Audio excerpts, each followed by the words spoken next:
Ludus Vulpes. Welcome to Ludus Vulpes. My name's Kirsty. And I'm Phil. You join us as we run through the good, the bad, and the ugly of Clans of Caledonia from Karma Games. Yeah, Caledonia. What did I say? Caledonia. Clans of Caledonia. Caledonia. Caledonia. Clans of Caledonia. Clans of Caledonia. I don't know why Going to Italian. Yeah, anyway. Anyway, Clans of Caledonia.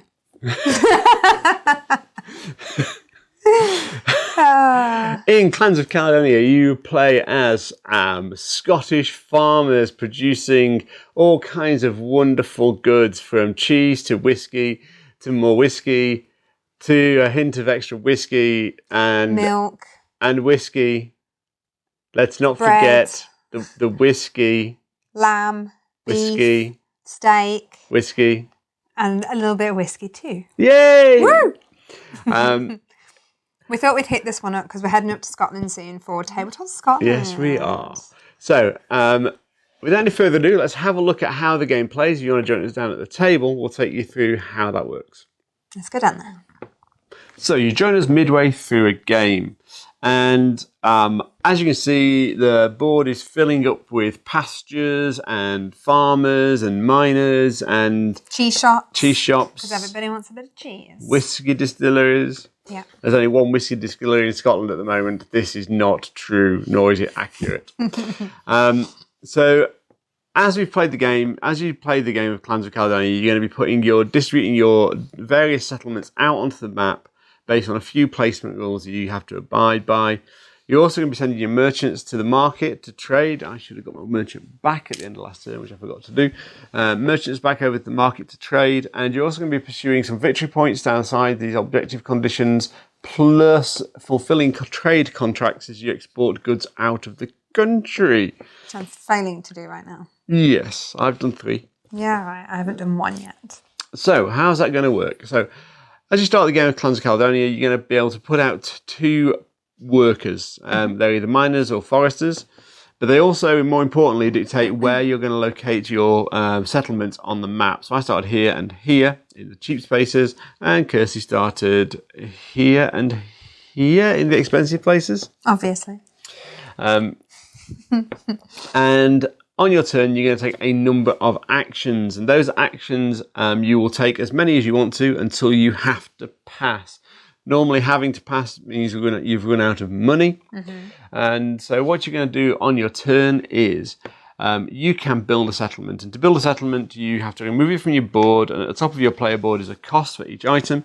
And you also have to pay the cost of the land you are settling in. You have to play that adjacent to something that's already been placed. With the exception that as your shipping goes up, which is this little track here, you can place across water. The first one allows you to bridge these little rivers.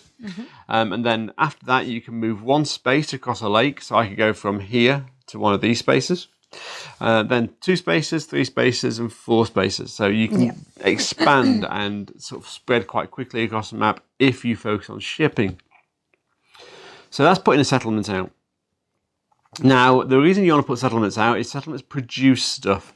So if you've put a wheat farm on the board, for example, at the end of the turn in the production phase, you'll produce 2 wheat, which you can then change into whiskey or bread if you put the right settlements out as part of that production phase. So you're basically putting things out to produce stuff, and you're going to do a number of things with that produce. You can sell it onto the market here if you have merchants. So one of the actions is to go to the market. And if you want to trade let's say I wanted to trade these 2 loaves of bread. I do not.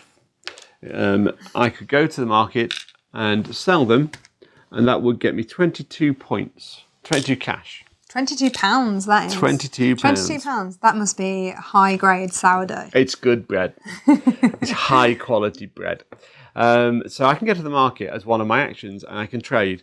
But if I've traded 1 item, so let's say I've sold bread, and that will change the price of bread, I can then not in the same turn purchase bread. So you can only do 1 column per round. And so that allows you to bring goods in. And sometimes it's worth buying goods to fulfill contracts, for example. Which brings us on to another thing you can do on your turn, which is fulfilling a contract, which means you look at the goods required. So in this case, it's 2 bread and a cheese. If I got those, I can fulfill a contract and take the benefits of that contract. Other things you can do, upgrade your shipping. You can also release more merchants, so you can do more at the market. You can upgrade your mines and your foresters so that they produce more money at the end of the turn. Basically, you're improving their tools. Yeah, you can. I like how the miner goes from pickaxe to dynamite. Yeah, It's and then the forester goes from an axe to a double-ended. Yeah, it's a 2-person sword. 2-person sword to get through it quicker. So one of the other actions you can take is to draw a contract. So only if your export contract box is empty can you draw a new contract, and you pay whatever the cost of the round is. So we're in round 4 at the moment, so it's going to cost 10 to take one of these contracts. In round 1, you gain 5 cash for taking those contracts. So they're the actions you can take on your turn. The other thing you'll always get to do, if you're within reach of one of these port bonuses, you can take that bonus. So that is in reach via either having a settlement adjacent or crossing the sea for the port bonus if you've got enough over water travel. At the end of each round, you're also going to score victory points based on these remaining tiles. And then at the end of the game, you're going to accumulate victory points based on contracts fulfilled for hops, based on these import goods, and multiply by how many you've got by the least popular. And we'll end up with a set of victory points, which will give us a winner for the game. At the start of each round, you gain income. And the income is based on the number of workers that you have out and which grade. Yeah. So Kirsty's getting like 72 income at the moment from, minus 16. Yeah, minus 16 because I chose to go first. Yeah. Okay. So that, in a nutshell, is Clans of Caledonia. Let's take a demo round. Okay, so I'm first player this round. And the first thing I would like to do... let's have a look.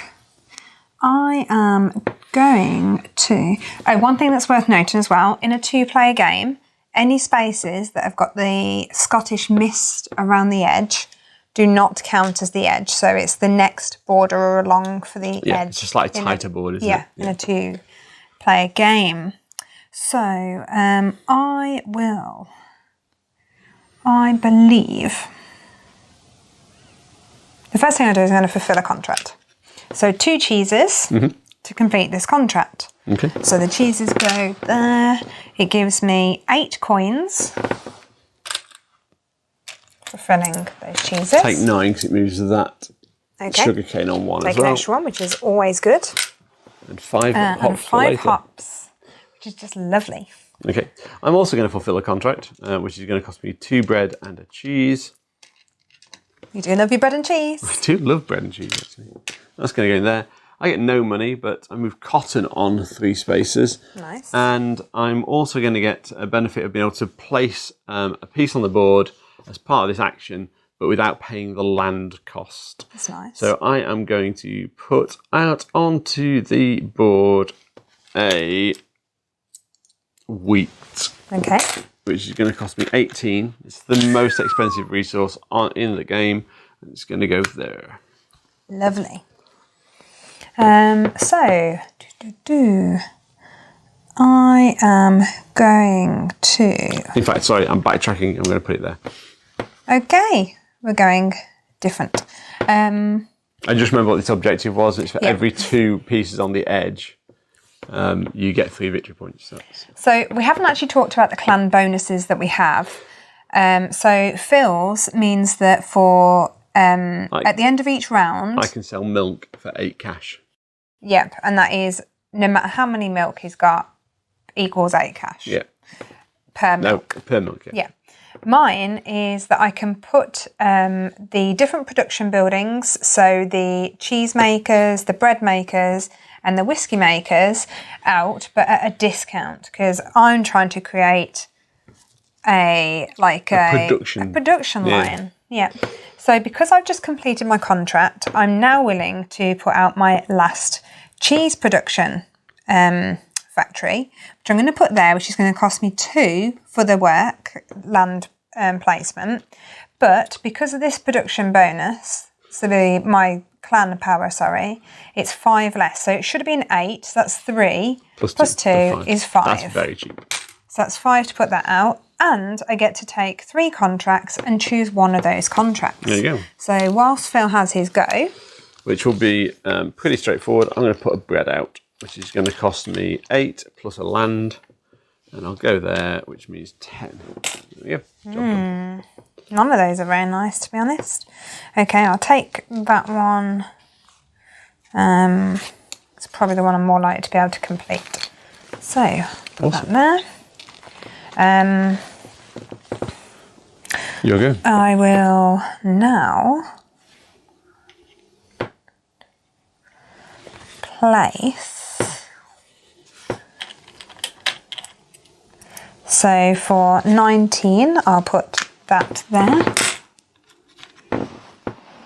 Okay. Yep, I'm going to send a trader to market and sell some whiskey. Nice. Which is going to get me 12 cash money. Hard cash money. Yeah. I need to be able to extend my go a little.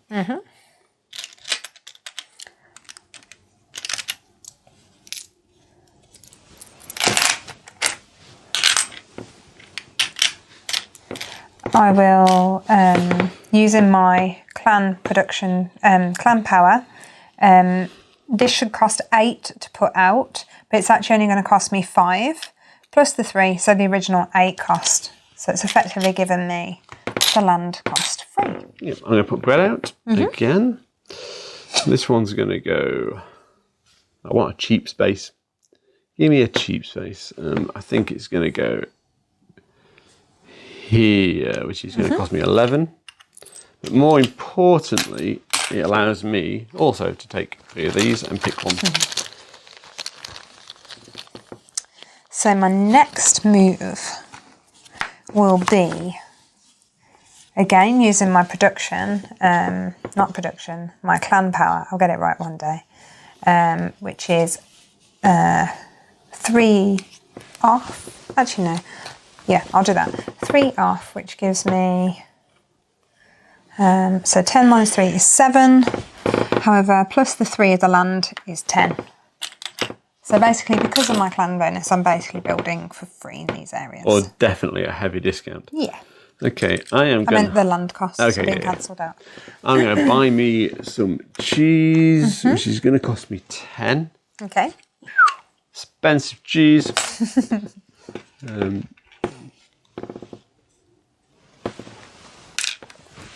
Okay, I'm going to pop a little sheep out. And he is going to go, let's have a look, here. So that cost me 10 to put that up. Okay, I'm going to fulfill a contract. So this one's got some meat on it, so I need to butcher me a lamb. So that's going to go back onto my player board at least. And it cost me a cheese. And that's going to give me 10 of the cash money. It puts on 2 cotton. 1, 2, which gives me 1 more money. And also I get to put a building out without any cost. Nice. You get a lot of those, haven't you? You've been quite lucky with that. I've done all right with them. So I have got... what shall we put out? I'm going to put me out a distillery. I'm going to put it there. Okay. I will put out a wheat field. And this wheat field is going to go here. Okay. So that is 18 plus 5, which is 23. Not sure I can. Yeah, 20. 1, 2, 3. Awesome. I'm going to buy a new contract for 10. I'm going to take that one. Let's go in there. La la la la. La la la. Then I'm going to put out Oh, I'm just going to top that back up.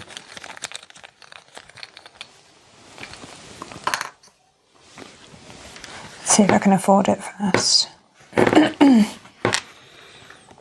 A whiskey house. This time it's going to cost me 6, plus the 3, which is 9. So 5, 6, 7, 8, 9. Okay. I'm passing. Oh, just jumped ahead there.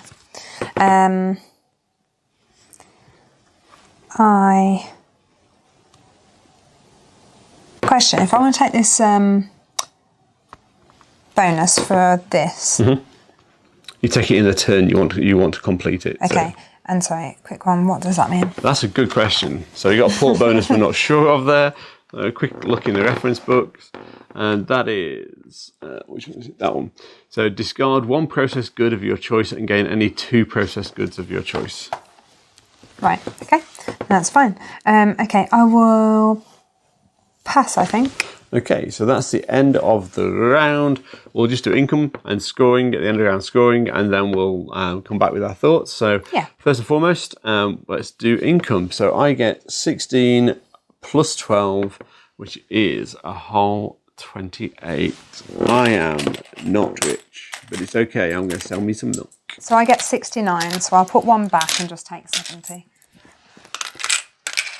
1, 2, 3, 4, 5, 6, 7. So we'll do this properly, I guess. When you're playing the game, normally you probably won't do this properly, but we'll do it properly. So we'll do basic goods production. So I get 4 milk and 4 wheat. So I get 1, 2, 3, 4. 1 wool,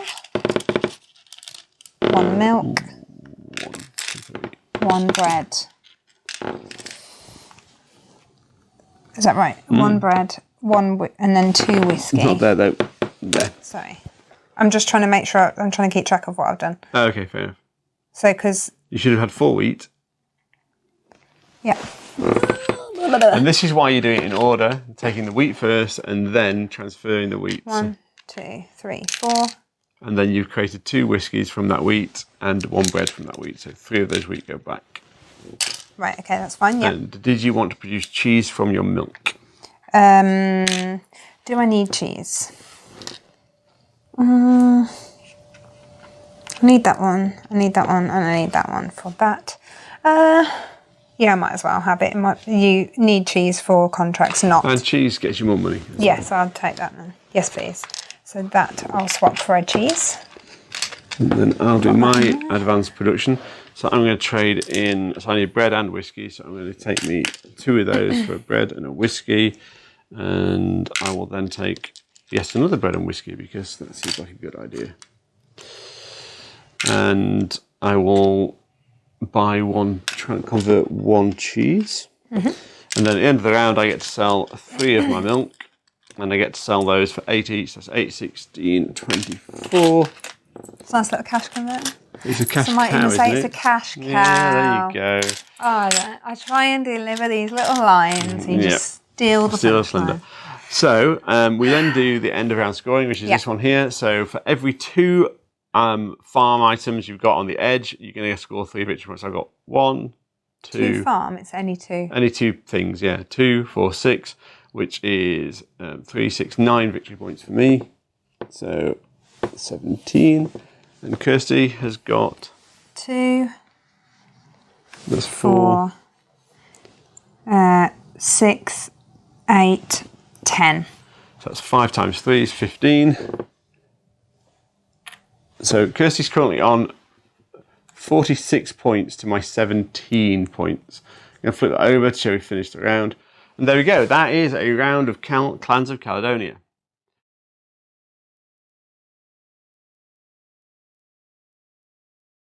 What are your goods? Oh my God, where do I begin? There's so many goods about this game. It's a beautifully produced game. The component quality is just excellent. The iconography is so clear, except for the fact that there's these little tiny arrows, but we'll talk about those after. I love the theme of the game. You really feel the theme as you play this game. You just put a bit of like Celtic music on in the background and you're halfway there, to be honest. Fair enough. You can see well, I've got tartan. You went for Czech, but I've gone tartan. But I love the complexity of this game. It doesn't feel complicated to play. It's very enjoyable to play. But the difference being that it's complicated in a really juicy way. You Yes, want to get your agreed. teeth into it. You want to figure out what, like, Phil's very good at advancing what's going to be more productive and what's going to give him resource heavy. He's very good at that. Whereas I always tend to go for get my mountaineers out, get my foresteers out, get the money coming in, then worry about the rest of it. And that's just, it's how I play and it's how I enjoy it. And yeah, but these victory point conditions down the side can vary so much. It massively changes the game and it gives it so much replayability. I'm going to really struggle with the next 2 points of this game this one. So I think for me, like, that variability is fantastic. But those, and Kirsty leans into these victory points a lot, whereas I tend to be a bit broader in brushstrokes, which is why I'm like nearly 30 points behind at the moment. I'm 29 points behind currently. Yeah, but you're smashing it I with will the now. contracts. I will catch back up with the contracts. So that's not that much of a problem. But I am like lagging behind a little at the moment. These boards have got variable setups on the map boards as well. The map tiles are variable setup. The game just links into itself really nicely, and ultimately you're playing a farming efficiency game, which you've played before. You know, you've played farming efficiency games. Like, a big push on this game is how long can you extend your turn by, where you're going to be bringing money in, using the markets wisely, and that's. That can bring you in that extra cash to just push your go that little bit further. So overall, the game flows really nicely. You watch the demo round, and actually that's fairly indicative of how a round works, and it flows really nicely. And you find yourself at the end of the game probably a little bit sooner than you'd like. Yeah. So that's quite a nice feel, I think, to a game. I think that really makes a game stand out to me.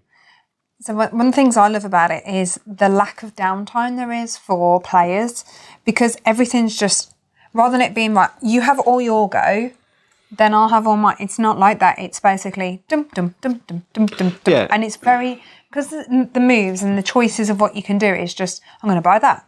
I'm going to upgrade that. I'm going to sell that. It's just so, it just flows beautifully. Yeah, it does.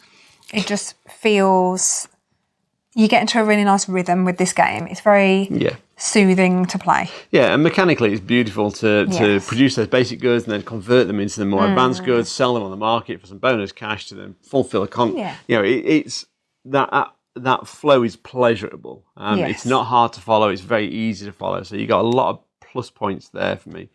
The one complex being maybe the travelling across the water, but once you've played it a couple of times, your head's got around that and it's fine.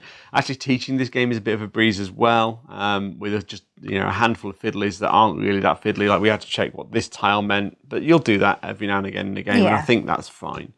So overall, I think this is there's a lot of good for this game. Especially if you like heavier Euros, where you've got that resource conversion as part of it. Kirsty.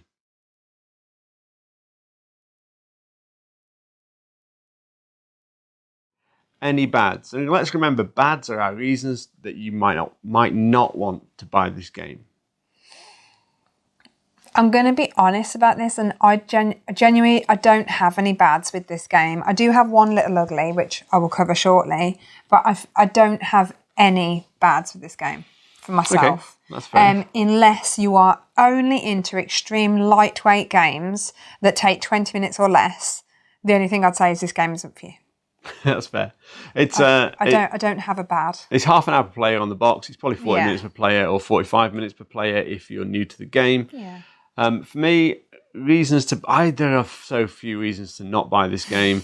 Even the box, like the box is a sensible box size and comes genuinely packed full of goodness.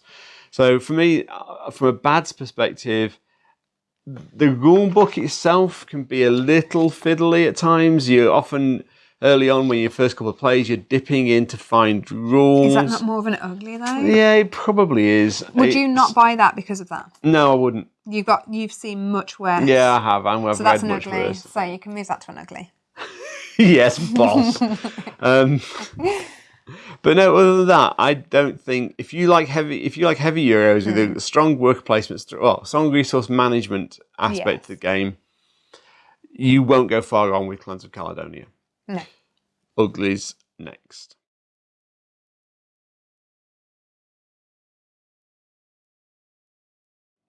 Okay, so the only ugly that I have that I struggle to get my head around and occasionally still do, but I think that might be the way my mind works, is we have got a lot of lighting, but on the player boards, the arrows that convert the basic production to the produced goods. So, for example, you need wheat to then produce whiskey or bread. But if you've got all your breads there and all your whiskey there, it's quite difficult to see those little tiny arrows. Yeah. And that's literally the only ugly I can find. Okay, well, I've been forced to move the rule book into the uglies, so that's going to sit there. That's fine. The rule book's a little bit fiddly at times.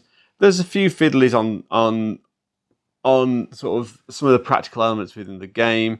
So I think there's a rule where if you build, you get a neighborhood bonus. If I was to build here, for example, which I legally can't at the moment, I would be able to buy bread, wheat, and cheese at a discounted rate. If you built there, for example, I could buy whiskey or cheese.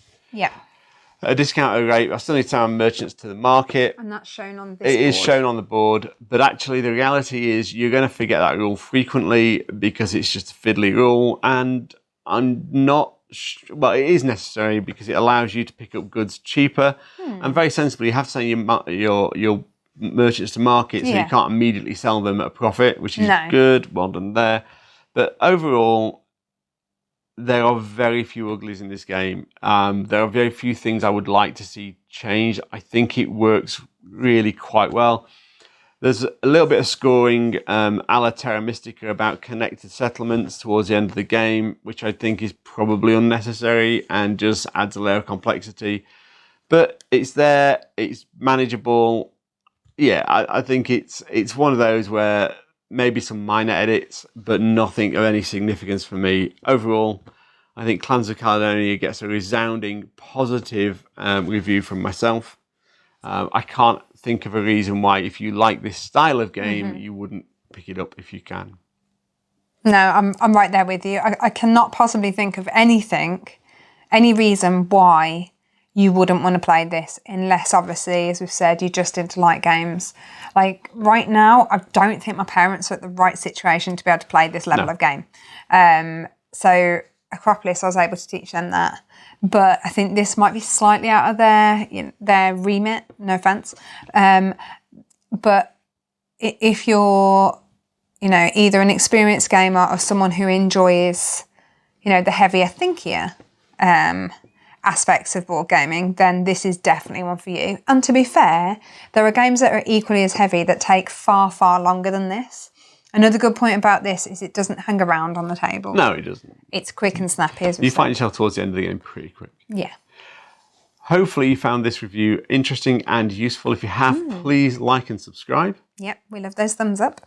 We're also on Instagram, Facebook and Twitter. Just search for Ludus Vulpes. Thank you so much for your time today. Thanks, everyone. See you soon. Bye-bye.